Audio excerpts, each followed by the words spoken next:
Lucas 22, só para a gente introduzir, se você quiser abrir comigo aí, Lucas 22, versículo 31 e 32, diz o seguinte: Simão, Simão, eis que Satanás pediu para peneirar vocês como trigo.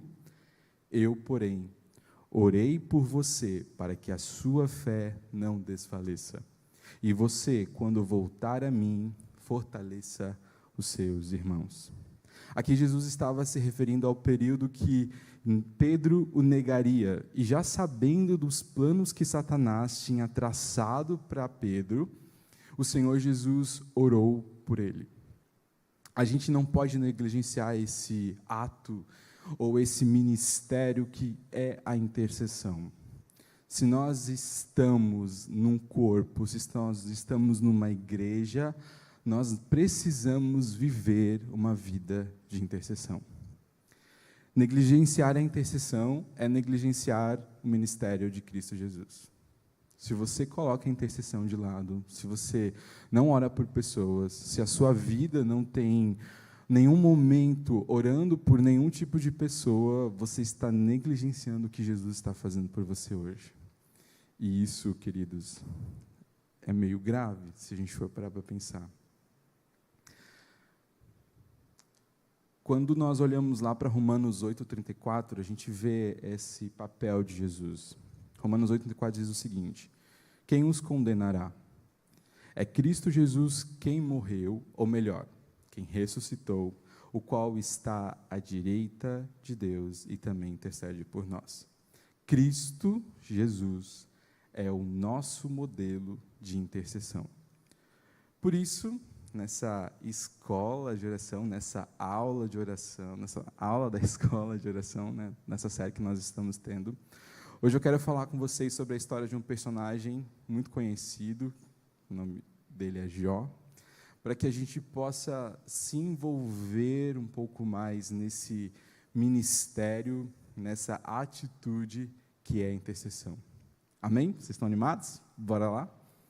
Abra comigo, então, em Jó, capítulo 42, do versículo 7, por favor.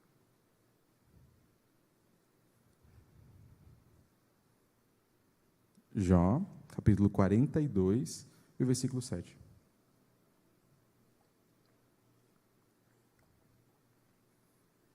Amém? Vamos lá? Versículo 7. Depois que o Senhor falou estas palavras a Jó, o Senhor disse também a Elifaz o temanita: a minha ira se acendeu contra você e contra os seus dois amigos, porque vocês não falaram a meu respeito o que é reto, como o meu servo Jó. Agora peguem 7 novilhos e 7 carneiros e vão até o meu servo Jó e ofereçam holocaustos em favor de vocês. O meu servo Jó orará por vocês, e eu aceitarei a intercessão dele, para que eu não os trate segundo a falta de juízo de vocês, porque vocês não falaram a meu respeito o que é reto, como o meu servo Jó falou. Então Elifaz o temanita, Bildade o suíta e Zofar o naamatita foram e fizeram o que o Senhor lhes havia ordenado, e o Senhor aceitou a oração de Jó. O Senhor restaurou a sorte de Jó quando este orou pelos seus amigos, e o Senhor lhe deu o dobro de tudo que ele tinha tido antes. Antes da gente começar, eu quero orar com você. Eu vou interceder por você e você vai interceder por mim. Amém? Curva a sua cabeça. Senhor, obrigado, Pai, por estarmos reunidos aqui como igreja, como corpo de Cristo. Obrigado, Senhor Jesus, por cada um que Tu trouxestes nesse lugar. Pai, a Tua mensagem, ela é viva e poderosa. Senhor, nós clamamos para que o coração de cada um aqui possa estar aberto e preparado para receber essa boa mensagem. Senhor Jesus, eu oro para que todo impedimento, toda distração, toda tentativa de Satanás de tirar essa mensagem, Senhor, seja destruída em nome de Jesus. Espírito, nos conduz a partir de hoje a uma vida mais intensa de oração e intercessão. Em nome de Jesus. Amém. Você conhece a história de Jó? A maioria aí não respondeu, mas vou dar uma introdução, porque eu sei que tem pessoas novas aqui. Jó era um homem que o Senhor Deus, é legal pensar que o próprio Deus deu as características de Jó. Jó era um homem temente ao Senhor e justo. Esse homem, no seu tempo, ele era um homem extremamente abençoado. Ele tinha muitos filhos, ele tinha muitos bens. E um certo dia, Satanás chega para Deus e fala assim, e Deus, meio que se exibindo para Satanás, assim dizer, ele fala assim: você viu o meu servo Jó? Não tem ninguém na terra que nem ele. Aí Satanás, né, daquele jeitinho que ele tem, ele falou assim: também, né? É fácil dizer que o Senhor é Deus se ele tiver tudo. Então o Senhor fala para Jó, para Satanás, fala assim: ó, vai lá, toca em tudo que ele tem, só não vai tocar na vida dele. Dito e feito, Satanás tirou tudo que ele tinha. Então, se você voltar um pouquinho lá em Jó 1 e 2, a gente vê que num almoço Jó perde tudo, perde seus bens, perde seu gado, perde até os seus filhos. E só sobra a sua esposa. Mas ainda ele estava com saúde. Jó, ainda assim, ele permaneceu fiel ao Senhor. E aqui a gente escuta a famosa expressão: Deus me deu, Deus tomou, bendito seja o nome do Senhor. E aí, de novo, nós temos um encontro de Deus e Satanás, e Deus fala: ó, você tirou tudo que ele tinha, mas ele ainda permaneceu fiel a mim. Então Satanás fala: com saúde também é fácil. Estou parafraseando aqui.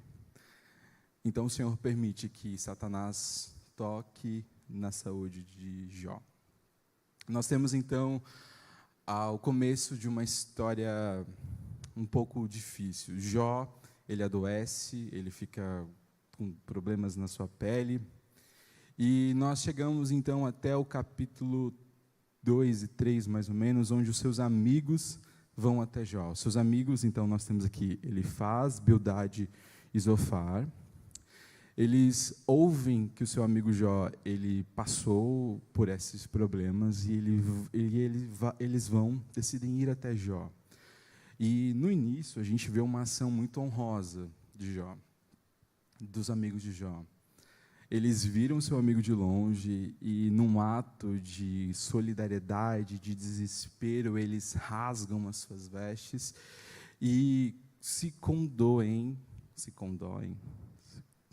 Eles têm compaixão de Jó por aquela situação e permanecem em um estado de silêncio por alguns dias. A dor era tanto que eles não conseguiam falar ali. E depois disso, nós temos alguns longos capítulos em que os amigos de Jó estão tentando trazer alguma solução, acusando Jó de algumas coisas. E nós vemos o Jó naquela postura de: o Senhor é bom, ainda que tudo tenha acontecido, o Senhor permanece justo, o Senhor permanece fiel. Então nós vemos aí longos capítulos em que os amigos de Jó e eles ficam nesse embate, até que o Senhor decide responder a Jó. Isso por meados aqui dos últimos capítulos, e nós vemos aquelas famosas perguntas para Jó. Deus falando para Jó, né? Onde você estava, Jó, quando eu criei o mundo? Onde você estava quando eu destruí o Leviatã? E a gente vê aquelas inúmeras perguntas do Senhor a Jó.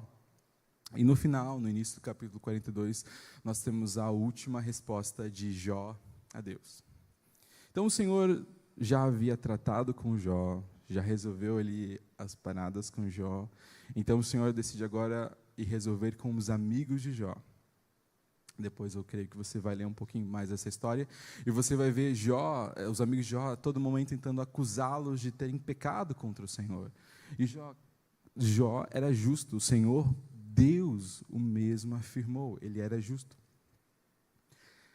Nesse momento nós vamos começar então a falar um pouquinho sobre intercessão.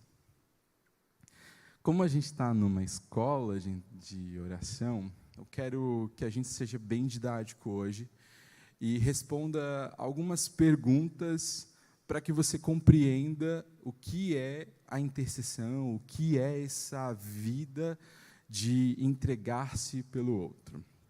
Então, nós vamos responder, se você estiver anotando, o que é intercessão, por que interceder, como interceder e quando interceder. Primeira coisa, o que é intercessão? Bem, vamos começar pelo beabá. Você sabe o que é intercessão? Se você souber, faz assim, levanta a mão, só para a gente poder saber. Bastante gente. De forma muito simples, o que a gente pode entender como intercessão? A intercessão é intervir, ou seja, estar ali no meio, entre, a gente tem algumas traduções como entre algo, por alguma pessoa ou por alguma situação. Então, a intercessão vamos lá, só para você pensar, é quando eu me envolvo em algo por alguma situação, por alguma causa, ou por uma pessoa específica. Beleza? Bem simples. A palavra intercessão, ela vem do hebraico paga. E ela tem uma tradução muito engraçada, assim dizer. A palavra paga, ela tem o sentido de colisão. Nada a ver com intercessão. A palavra paga, no hebraico, ela significa colisão. Então, a gente pode entender que a intercessão é quando nós estamos colidindo com algo, certo? Então, nós estamos indo contra ou questionando alguma coisa de uma forma de colisão. Então, você pensa ali que tem uma batida de carro, né? Bem básico aí para vocês imaginarem. Um carro está vindo de um lado e colide no outro, a gente tem aquele embate. Isso a gente pode pensar como uma intercessão. A intercessão, quando a gente fala de intervir por alguém, por intervir por uma pessoa em oração, ela sempre vai estar relacionada com pessoas. É como se a gente estivesse chegando para Deus e falando assim: Senhor, por favor, por fulano de tal, eu oro pelo Jade, eu oro pela Bruna, Senhor. Intervém na vida deles, intervém na casa deles. Se a gente for trazer uma assimilação, a intercessor, a pessoa que intercede, ela tem meio que um papel similar ao de advogado de defesa. Né? A gente tem alguns advogados aqui, para a glória de Deus. Enquanto de um lado nós temos um acusador, a todo momento trazendo as suas justificativas de por que aquele ali deve ser condenado, nós temos de um outro lado alguém defendendo essa pessoa, trazendo, digamos, o que nós lemos ali, uma colisão. Então, se a gente for pensar de forma muito simples, o intercessor, ele está sempre rogando por pessoas. Lá em Lucas, se você quiser abrir comigo, temos uma parábola que exemplifica de forma muito simples o que a intercessão faz. Lucas 12, do versículo 6, a partir do versículo 6.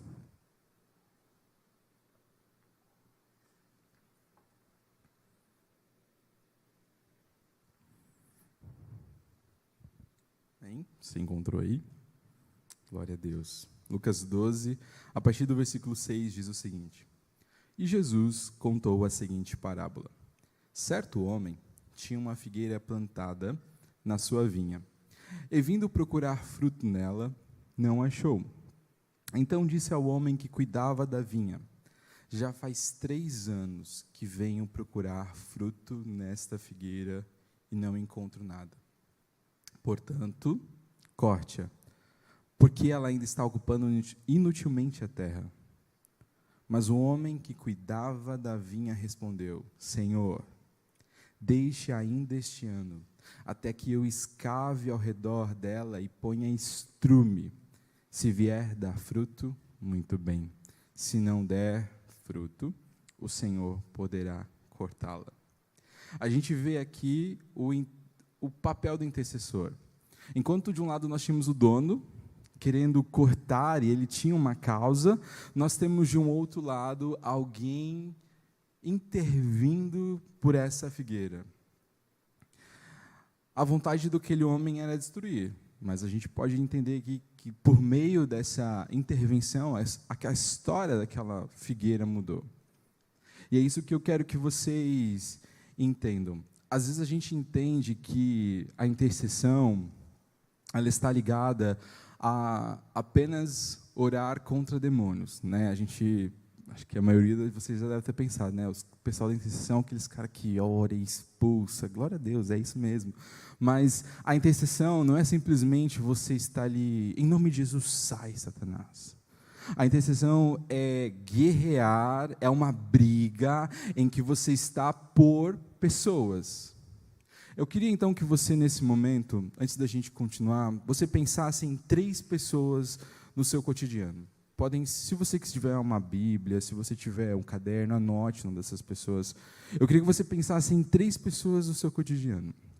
Seja seus amigos, seja seus familiares, seja seus colegas de faculdade. Por quê? Porque a intercessão, ela sempre vai estar relacionada com as causas de pessoas. Você precisa ter pessoas para orar.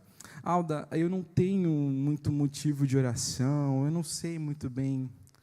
Toda semana, quando você vem a um PG, pelo menos em todos os PGs que eu participei, todas as semanas na bio do grupo havia um pedido de oração. Todas as pessoas possuem necessidades. Às vezes, você pode ser uma pessoa que não está necessariamente passando por problema de saúde, mas existe uma pessoa do seu lado, existe alguém nessa igreja, existe alguém nesse corpo que precisa de oração. Quando a gente olha para Jesus, o nosso modelo de intercessão, nós entendemos que a obra da cruz, o que Jesus fez na cruz, foi uma obra intercessória. Porque nós, como pecadores, estávamos separados do Senhor. E por meio de Cristo, por meio dessa intervenção de Cristo, nós fomos agora perdoados por meio dele. Cristo se posiciona diante de Deus, Cristo está diante do Senhor, se posicionando em favor de homens. E aqui está o que é intercessão, é você se posicionar em favor de pessoas. Eu te pedi que você listasse talvez 3 nomes aí. Você possui 3 nomes para se posicionar em oração. Eu não sei o que você vai fazer, talvez você vai mandar um WhatsApp para essa pessoa essa semana e falar, fulano, cara, eu preciso orar por você. Fulano, me diz o que está acontecendo na sua vida, eu quero ter uma vida, eu quero que a minha vida seja transformada e eu quero começar mudando a minha vida de oração, eu quero começar orando por você. Por que a gente deve interceder? Então você já entendeu, a intercessão é nada mais simples do que você se posicionar, você se intervir por alguma pessoa. E por que a gente deve interceder? Você consegue imaginar aí? Vou dar uns 5 segundinhos para você. Você consegue imaginar por que você deve ter uma vida de intercessão? Primeiramente, porque está na palavra. Onde está? Tiago, quando ele escreve a sua carta, ele diz o seguinte, orai uns pelos outros. Está aqui a sua ordem para que você tenha uma vida de oração pelos seus amigos, pelos seus familiares, pelos seus colegas de trabalho. Nós somos chamados, por meio dessa carta, para uma vida de intercessão. Por meio da intercessão, por meio de uma vida de oração intercessória, o Senhor cumpre o seu plano. Quando a gente vê, vamos voltar ali para o exemplo de Jesus, quando a gente vê Jesus na cruz, nós vemos o plano do Senhor se cumprindo. Um ato intercessório cumpriu o plano de redenção. A sua oração, a sua intercessão cumpre os planos do Senhor para a vida de pessoas. Existem pessoas que às vezes não conseguem orar, às vezes pessoas presas em tantas coisas, às vezes presas à sua vida de pecado, às vezes presas de fato a Satanás, e elas por si mesmas não conseguem orar. E cabe aqui você orar por essa pessoa. Quando a gente volta aqui um pouquinho para a história de Jó, a gente vê Jó intercedendo por seus amigos, ele não se torna maior que Jesus. Jesus continua sendo nosso intercessor, nosso sumo Senhor, porém ele se torna um colaborador de Cristo. Jó, quando ele ora pelos seus amigos, ele se torna coparticipante do plano de reconciliação de Deus. Para aqueles homens, naquele contexto, pensa ali nos amigos de Jó, Jó era a resposta que eles tinham, Jó foi o instrumento que eles tinham para encontrar a redenção. É engraçado que quando a gente olha para Deus, o Senhor chega até esses 3 homens e falam, olha, vocês erraram. Diferentemente do nosso acusador Satanás, o Senhor, ele não está acusando, ele está mostrando o seu erro, e pela sua infinita misericórdia, o Senhor, no mesmo instante em que ele fala, vocês pecaram, então vão até Jó, ofereçam holocaustos, e eu perdoarei. A redenção para a história daqueles homens estava por meio da oração de Jó. Jó, ele poderia não orar por aqueles homens, mas Jó decidiu cumprir aquilo que o Senhor havia planejado para aqueles homens. Nós podemos imaginar que Jó tinha liberdade para falar, Senhor, não vou orar por esses homens. Jó cumpre o plano do Senhor quando ora por aqueles homens. Agora, falando do nosso principal modelo de oração, Jesus. Quando a gente olha lá em João 17, eu não vou abrir aqui porque ele é longo, nós vemos Jesus orando pelos seus discípulos e orando por aqueles que não ainda tinham crido nele. Jesus estava orando por mim, Jesus estava orando por você, Jesus estava orando por talvez a sua família, talvez Jesus estava orando pela pessoa que está do seu lado. O Senhor Jesus, em João 17, ele orou por todos nós que estamos aqui. Cada pessoa que está aqui foi alvo da oração de Jesus e continua sendo alvo da oração de Jesus.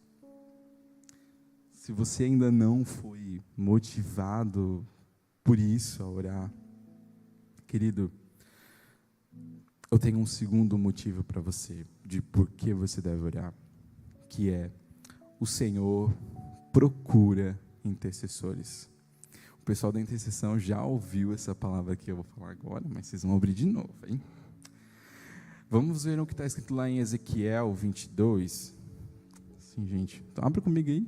Ezequiel 22 e o versículo 30 diz o seguinte: procurei entre eles um homem que reconstruísse a muralha e se colocasse na brecha diante de mim, a favor dessa terra, para que eu não a destruísse, mas não encontrei ninguém. Aqui nós temos o Senhor dizendo, procurei. Nós temos algo muito bonito. Nesse capítulo, o Senhor está trazendo algumas exortações ao povo, mas é legal enxergar que o Senhor, no seu trono, o Deus criador dos céus e da terra, o Deus que tem um controle sobre todas as coisas, o Deus que está cercado de anjos, ele desce à terra, ele anda pelo seu povo e ele procura por pessoas. Aqui nós temos as famosas expressões, ficar na brecha, construir muralhas, né? Todo mundo aqui quer um pouco mais, cresceu nesse meio, mas em igrejas mais pentecostais conhecem esses termos, né, bem famosos por nós, que sempre estão relacionados a uma proteção. Quando nós vemos a brecha, que aqui o Senhor está falando de reconstrução, a brecha é como se tivesse uma parte ali que causasse um certo, pensar aqui, um perigo para eles. Você que mora em casa, ou você que mora em apartamento, provavelmente você tem um muro ali de proteção. Blumenau não é tão comum todas as casas terem, mas pensa na maioria das casas, existem muros de proteção. Quando existe uma parte quebrada, a maioria das pessoas tende a ter um pouco mais de medo. E é sobre isso que o Senhor está falando. Havia uma parte quebrada naquele muro, e não haviam pessoas cuidando daquela parte, não haviam pessoas empenhadas em reconstruir aquela brecha aberta. O Senhor está procurando pessoas que ficarão nessa posição. Esse lugar de brecha, esse lugar talvez meio perigoso para pessoas, é um lugar onde o Senhor está esperando que você se posicione. Como isso pode ser, Alda? Sabe aquele teu amigo que está sempre caindo em pecado? Essa é a brecha dele. Esse é o motivo que você precisa orar por ele. Sabe aquele amigo que ele não consegue firmar nenhum trabalho? Esse é a brecha dele. Você precisa, o Senhor está procurando, queridos. O Senhor está procurando, o Senhor está vindo à terra, o Senhor está com seus olhos, o Senhor está rondando sobre nós e procurando pessoas que decidem ficar nas brechas. Você quer ser uma dessas pessoas? Por vezes a gente pode pensar que orar uns pelos outros a gente não encontra resultados imediatos, né? Usar a Jada que orou, trouxe exemplo na semana passada. Poxa, 3 anos orando. Cara, dá 2 meses ali eu já estava, meu Deus, Senhor, e aí? Quando é que vai acontecer? Mas o que não é imediato, queridos, não significa que o Senhor não está fazendo. Há um poder na intercessão. Há um poder em você gastar tempo orando pelos seus amigos. Há um poder em você gastar a sua vida orando pelas pessoas que te cercam. Como isso pode acontecer, Alda? Isso não faz sentido. Para que a gente entenda o real poder da intercessão, quero que você abra comigo em Jeremias 7. Depois eu passo para quem quiser todos esses versículos. Jeremias 7 e o versículo 16. O Senhor está conversando com Jeremias nesse capítulo. E o Senhor começa a trazer alguns apontamentos sobre aquele povo.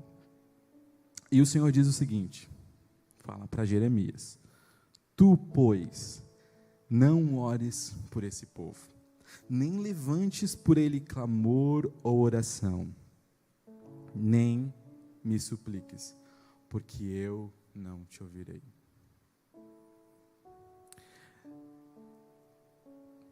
Às vezes a gente interpreta esse versículo como se, tipo assim, como assim Deus está falando para eu não orar por uma pessoa? Cara, não faz sentido. Eu lembro que, por vezes, eu já me questionei sobre isso. Mas quando a gente vê, na verdade, que é como se Deus estivesse falando o seguinte: Jeremias, fica quietinho aí, não ore, não fale nada, fica pianinho, porque se você orar, eu vou fazer alguma coisa. Se você colocar-se em clamor, se você derramar as suas lágrimas por esse povo, Jeremias, eu vou mudar essa história. O Senhor havia decidido que ia destruir aquela nação, e o Senhor falou assim: Jeremias, pare de orar, porque se você orar, eu vou mudar. Mas eu decidi que vou destruir. A gente tem outra passagem, enquanto eu estudava um pouco, que é a passagem de Abraão. O Senhor vem até Abraão e o Senhor conta para Abraão o que ele ia fazer com aquele povo, que ele ia destruir Sodoma, e Abraão fala: ei, Senhor, tenha misericórdia. O Senhor lembra lá de Ló, o Senhor resgata Ló. A tua oração pode mudar a vida de alguma pessoa. Você consegue compreender isso? Você consegue compreender que a tua intercessão pode mudar a história daquela pessoa, da sua família? Que a tua oração pode mudar a história do teu amigo que está sentado aí do lado? Que a tua oração, a tua intercessão, o teu tempo gasto pode mudar a história daquele colega de faculdade, aquele colega de trabalho. O Senhor está nos lembrando hoje. Hoje o Senhor não está falando não ore. Hoje o Senhor está falando unicede, ore. Unicede, interceda. Amém? Faz sentido isso para você que eu estou falando? E por terceiro, de por que eu devo orar? É que a intercessão, ela é uma prática sacerdotal. Que isso, Alda? Jó era sacerdote. Você não lembra dessa parte, mas quando a gente volta lá em Jó, capítulo 1, nós vemos Jó oferecendo sacrifícios e holocaustos pelos seus filhos. Os seus filhos iam para as suas festas, então ali relatam que eles iam para a festa de cada um. Então hoje é na minha casa, amanhã na casa da Bruna, amanhã na casa do Jade, amanhã na casa do Mateus, enfim, cada dia era na casa de um dos filhos. E no final disso tudo, o Senhor, Jó chegava e falava: Senhor, porventura, se meus filhos pecaram, eu ofereço. Jó levantava 3 da manhã, quer dizer, de madrugada, desculpa, ele levantava de madrugada. Então imagina se levanta, cara, vou ser muito sincero, é muito difícil para mim acordar de madrugada. A Jade falou semana passada que o tempo de Deus fala com ela de madrugada. Gente, comigo isso não funciona, comigo é de meio-dia. O Senhor fala comigo de meio-dia, e tá tudo bem, o Senhor fala conforme a personalidade de cada um. Você imagina Jó, ele levantava-se toda a vida para levantar sacrifício pelos seus filhos. Mas isso não estava somente para Jó. Sabe por quê? Porque 1 Pedro diz o seguinte, 1 Pedro 2, 4 e o 5. Chegando-se a ele a pedra que vive, rejeitada assim pelos homens, mas para Deus eleita e preciosa. Também vocês,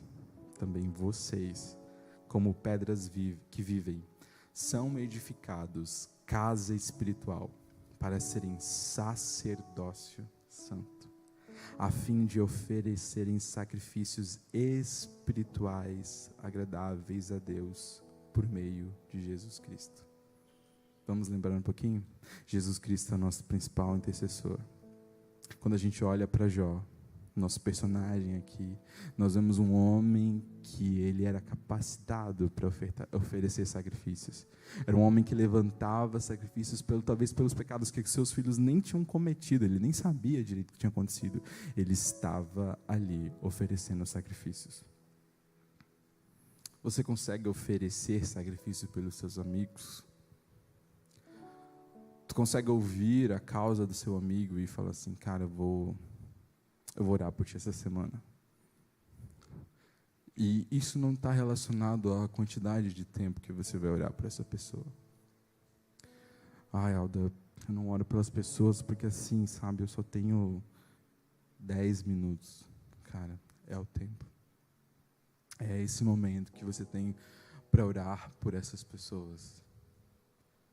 Esse é o momento. Talvez você só vai começar com 10 minutos e glória a Deus, porque é um tempo em que você dedica para sacrificar, para oferecer sacrifícios ao Senhor pelos seus amigos. É o tempo que você vai dedicar orando pelas causas dos seus amigos. Assim como Jó, eu e você, nós somos chamados a oferecer sacrifícios ao Senhor. Portanto, eu quero tirar um mito que se criou nas igrejas, que o chamado à intercessão, ele não é para um ministério. O chamado de intercessão não é para um grupo específico, não é para somente algumas pessoas. O chamado à intercessão, o chamado a uma vida de oração pelos outros é para todos, é para a igreja. Aqui nós vemos na passagem de 1 Pedro, ele falando, vocês que estão lendo, vocês que são igreja, vocês são sacerdotes do Senhor. Vocês estão capacitados para oferecerem sacrifícios espirituais. São vocês. É a igreja, não é o ministério de intercessão. Querido, pare de depender dos outros para orar por você. Pare de depender de pessoas para orar pela sua casa. Pare de depender de pessoas para orar pela sua situação no trabalho. O Senhor está te falando hoje. Comece por você. Não estou negligenciando você orar pelos seus amigos, mas por vezes a gente se isenta desse lugar, porque, isso é específico lá para intercessão, eu vou mandar só para intercessão. Irmão, você pode mandar para a gente que a gente vai orar junto com você. Mas por vezes nós tiramos essa responsabilidade de mim para colocar em outro. Cara, isso é grave. Isso é grave porque o Senhor está dando essa responsabilidade para a sua igreja. Todos nós possuímos a capacidade e devemos levar as causas uns dos outros até Deus. Alguns vão possuir sim um chamado específico para oração. Alguns sim vão ter chamado do Senhor à intercessão, para dedicar-se talvez integralmente para isso. Mas não está restrito a eles. Não é algo que o Senhor falou, só fulano vai orar. Não, toda a sua igreja. Todos que são sacerdócio real são chamados à intercessão. Amém? E como interceder, Aldo? Eu entendi o que é intercessão. Eu já entendi por que eu tenho que interceder pelos meus amigos, porque eu tenho que interceder pelos meus familiares. Como eu vou fazer isso, Aldo? Primeiro, quando a gente olha para Jó, nós vemos em Jó características que apontavam para Cristo. Jó era um homem temente a Deus. Jó era um homem que tinha um caráter justo. Aqui a gente tem uma importante lição. Não dá para intercedermos sem o caráter de Jesus em nós. Para que eu tenha uma vida de oração assídua e real, para que eu tenha uma vida de oração, de intercessão, de fato, prática, que não seja só nas minhas falas, eu preciso ter as características de Jesus em nós. Algumas características como humildade, como a compaixão, como a mansidão, como o amar ao teu próximo. Existe uma passagem que eu tenho muito carinho, que é a passagem da viúva de Naim. Para todos que conhecem, a viúva de Naim era uma mulher que não tinha mais esperança. Ela tinha perdido seu filho e ela estava indo enterrá-lo. E Jesus passa por essa mulher. E a palavra diz em algumas versões que Jesus olha para essa mulher e ele moveu-se de íntima compaixão. Jesus, ele teve um sentimento interno, ele teve um sentimento aqui dentro, era íntimo, era algo, ele conseguiu entender o que aquela mulher estava passando. Jesus lamentou com a viúva de Naim. Para orarmos uns pelos outros, é necessário que haja o mesmo sentimento de Jesus em nós. Por que, Aldair? Imagina que o seu amigo chega para você e fala assim, Aldo, eu estou com uns problemas financeiros aí e tal, e eu preciso de uma promoção, eu preciso de um aumento lá no trabalho. E aí no teu coração está cheio de inveja por ele.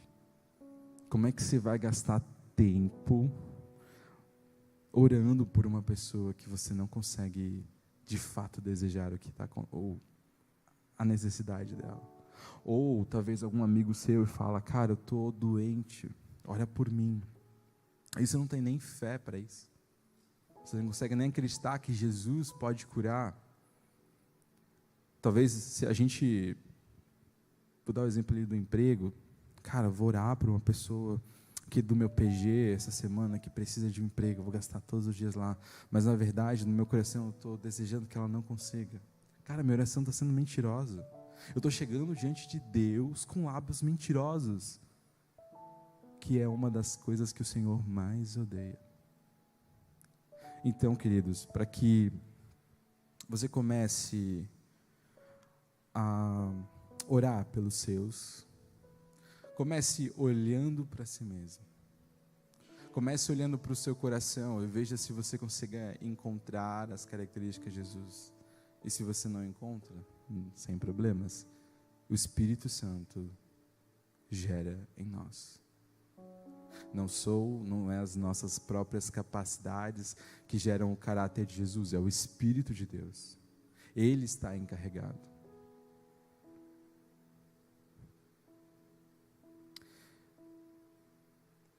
Às vezes a causa não será minha, o problema não será meu.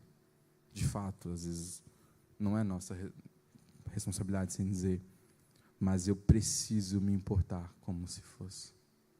Eu preciso ter o mesmo sentimento que Cristo teve. Cara, vamos voltar na viúva de Naim. A mulher estava desolada. Aquela mulher perdeu o seu filho e Jesus olha para ela e no seu íntimo, você já teve esse sentimento de você olhar para alguém e você falar, cara, eu estou entendendo exatamente o que você está fazendo. Aqui talvez um exemplo muito simples é se alguém já perdeu um familiar.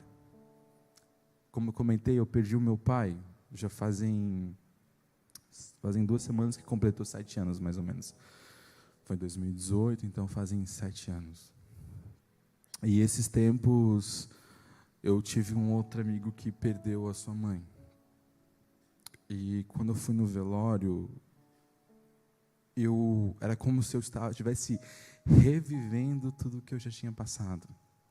Não no sentido de saudosismo, mas eu sabia o que exatamente aquele cara estava sentindo. Mas eu não preciso esperar que alguém morra para que eu tenha esse sentimento. Cristo está nos convidando para que esse mesmo sentimento, que às vezes a gente consegue ter quando a gente vê uma pessoa totalmente destruída, para que a gente tenha uns pelos outros. Se você olhar para a pessoa que está do seu lado agora, olhe para a pessoa que está do seu lado agora. Eu provavelmente imagino que você está cidade de pessoas que você conhece. Se essa pessoa falar, cara, eu estou com tal problema, você consegue olhar para essa pessoa e falar assim, cara, eu sei o que tu está sentindo. O Espírito Santo está gerando em mim esse sentimento e eu vou orar junto com você. Esse problema não é meu, essa causa não é minha, mas eu vou levar ao Senhor junto com você. Eu vou gastar meus dias, eu vou gastar as minhas madrugadas, eu vou gastar os meus almoços orando por você, porque eu entendi o que você está passando. Glória a Deus.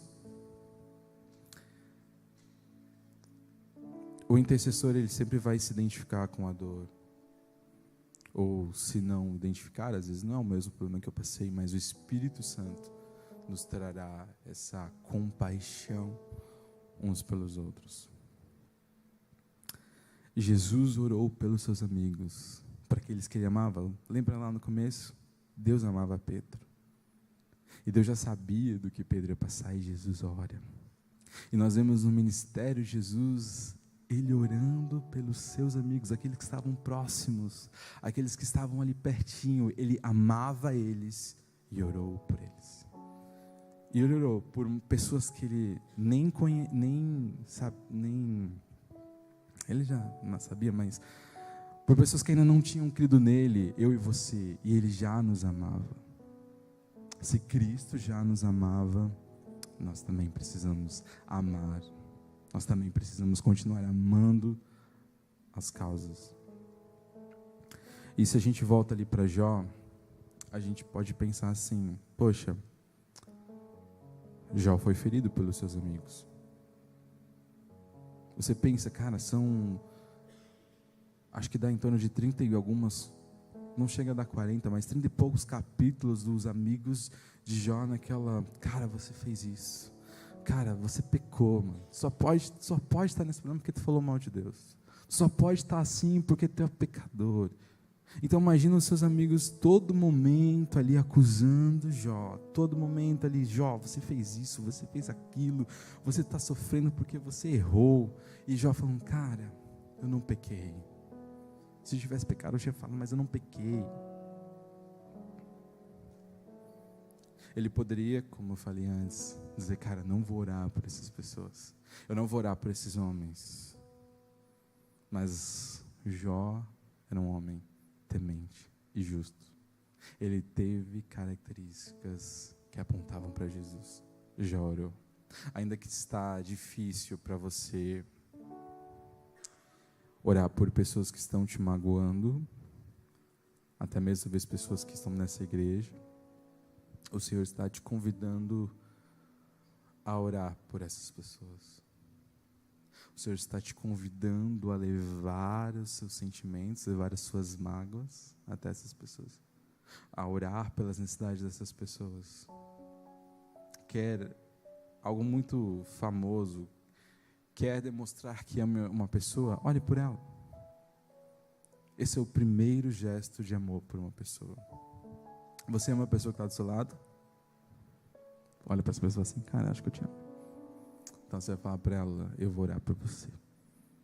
Cara, eu vou gastar essa semana orando por você.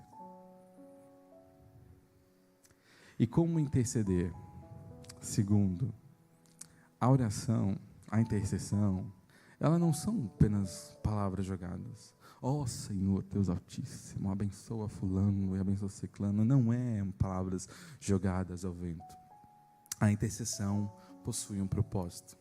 Ela possui o propósito de cumprir a vontade de Deus. O Senhor tem um plano para cada um de nós. Então, eu posso estar passando por um problema e o Senhor tem um plano para resolver esse problema. Eu posso estar doente, o Senhor tem um plano, seja me curar. Existe sempre um plano do Senhor. A intercessão é e deve ser uma forma de Deus cumprir a sua vontade. E como mal eu vou saber qual é a vontade de Deus para orar? Como que eu vou saber a vontade do Pai para interceder pelos meus amigos? Deixando o Espírito Santo nos conduzir. Nós passamos 2024 falando sobre ser conduzido pelo Espírito Santo. Para você ter uma vida de intercessão, o seu coração precisa ser como o de Jesus. E você precisa deixar o Espírito Santo te conduzir nessa oração. 1 Coríntios 12, do versículo 10 ao 12, diz o seguinte: Deus, porém, revelou a nós por meio do Espírito, porque o Espírito sonda todas as coisas, até mesmo as profundezas de Deus. O Espírito sabe, o Espírito conhece os mais íntimos do Senhor, o lado mais íntimo do nosso Criador, e por meio desse Espírito, nós conseguimos entender aquilo que o Senhor quer para a vida de algumas pessoas. Então, às vezes a gente começa ali, meu Senhor, como que eu vou orar por fulano? Cara, ele está doente, Deus, e aí? Eu oro por cura, eu oro pelo quê, Senhor? É o Espírito Santo que vai te dar essa resposta. Algo que eu tenho pensado muito é que eu preciso me preocupar com o meu trabalho e Deus precisa se preocupar com o dele. O que isso quer dizer? De forma bem grotesca, é responsabilidade de Deus dizer o que Ele quer que a gente faça. A vontade é de Deus. Eu preciso estar como colaborador de Cristo nesse processo. Mas quem nos conduzirá ao que devemos orar, ao que devemos interceder, é o Espírito Santo. Quando você está orando, você consegue deixar o Espírito Santo te conduzir na sua oração? Você consegue falar: Espírito, eu vou orar pelos meus líderes, pelo Mateus e pela Jadre. Senhor, me conduza às necessidades deles. Cara, você que talvez já teve essa experiência de deixar um dia o Senhor te conduzir na oração, às vezes você começa a orar por umas coisas que tipo assim, poxa, eu nem tinha pensado por isso. Eu nem tinha pensado talvez em orar por tal situação ou por tal área da vida deles. O Senhor nos conduz porque é o Senhor que conhece a vida deles. E é o Senhor que conhece e é o Espírito que conhece os planos do Senhor. Nessa vida de intercessão e depender do Espírito, eu me relaciono com Deus e é como se eu estivesse entrevistando a Ele, dizendo: Deus, o que tu queres que eu ore pela Carol? O que tu queres que eu ore pelo Edinaldo? O que tu queres que eu ore pelo Natanael, Senhor? Eu conheço a sua vontade e eu oro a sua própria vontade. O Fábio Coelho diz o seguinte: a intercessão é a oportunidade que Deus nos dá de participar do que Ele está fazendo. Deus simplesmente, tudo isso que eu falei para vocês, Deus simplesmente poderia falar assim: olha, fulano está doente, vou lá e curo. A pessoa precisa de um trabalho, vou lá e dou o trabalho. A pessoa precisa não sei do que, eu vou lá e faço. O Senhor, Ele poderia, não poderia, vir aqui e resolver todos os nossos problemas? Sim, um estalo? Poderia. Mas o Senhor, Ele nos deixa como participante, Ele nos chama a participar daquilo que Ele faz, daquilo que Ele está fazendo. Isso é um privilégio. É um privilégio para nós, filhos de Deus, participar do que Ele está fazendo. Você está entendendo esse privilégio que o Senhor está te revelando hoje? Você pode participar do que eu vou fazer na vida de inúmeras pessoas aqui, por meio da tua oração. Você quer participar dos grandes feitos do Senhor? Você quer estar naquele grande avivamento que o Senhor vai trazer sobre nós? Intercedam uns pelos outros. Ore pelos seus amigos. Prepare o caminho do Senhor. E por fim, quando eu devo interceder? Primeiro, sempre. Sempre que houver uma necessidade ou uma causa, eu vou orar. Na história de Jó, a causa daqueles homens, eles precisavam de redenção. Eles precisavam de reconciliação, porque eles estavam no estado de pecado. Há dias bons e dias maus, para todos. Você está num dia bom, glória a Deus, mas tem alguém do teu lado no dia mau. Ah, Alda, mas está todo mundo lá no meu PG bem, glória a Deus. Ore pelos tempos vindouros. Ore então por outras pessoas que você conhece. Há sempre um motivo para orarmos. Há sempre. Sempre. Acho que o Nicolas não está aqui. Mas um dia eu fui lá na casa da avó do Nicolas. E a avó do Nicolas é uma mulher que assim, passa horas orando. E aí eu fiquei pensando, cara, o que essa mulher fica 4 horas lá, 5 horas orando? E aí um certo dia ela começou a falar: então meu filho, começa orando por isso, aí o Senhor me leva para isso, me leva a orar pelos hospitais, me leva a orar por fulano de tal, me leva a orar pela igreja. E ela começou uma lista enorme de oração. Só aqui a gente tem mais ou menos 100 motivos de oração. Se eu desse o microfone para cada um poderia falar assim: eu preciso de uma oração nisso.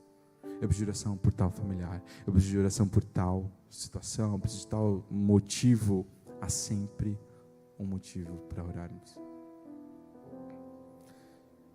E segundo, tudo começa. Tudo começa pelo lugar de oração. Se você deseja, vamos usar o exemplo que está chegando bem próximo à conferência, O Senhor coloca no coração dos nossos líderes esse desejo, essa mensagem, mas para que isso aconteça nesse ambiente físico, é necessário ser gerado no ambiente espiritual. É necessário levantar ao Senhor as minhas casas. Vou dar um exemplo básico. Você é universitário. Antes de você começar o semestre, você ora pelo seu semestre? Você intercede por aqueles que estarão contigo nessa caminhada? Ou você que está começando um trabalho, você consegue interceder por eles? Toda sexta você está vindo aqui e você vê pessoas, você conversa, ouve situações, você consegue orar por essas pessoas? Tudo que nós desejamos que se concretize aqui no natural, ele precisa nascer nesse ambiente espiritual primeiro. Se eu quero...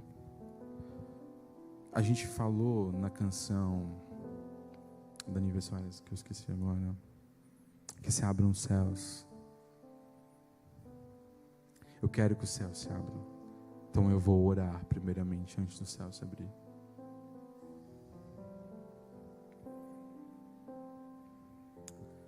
Para finalizar, Aldo, eu entendi.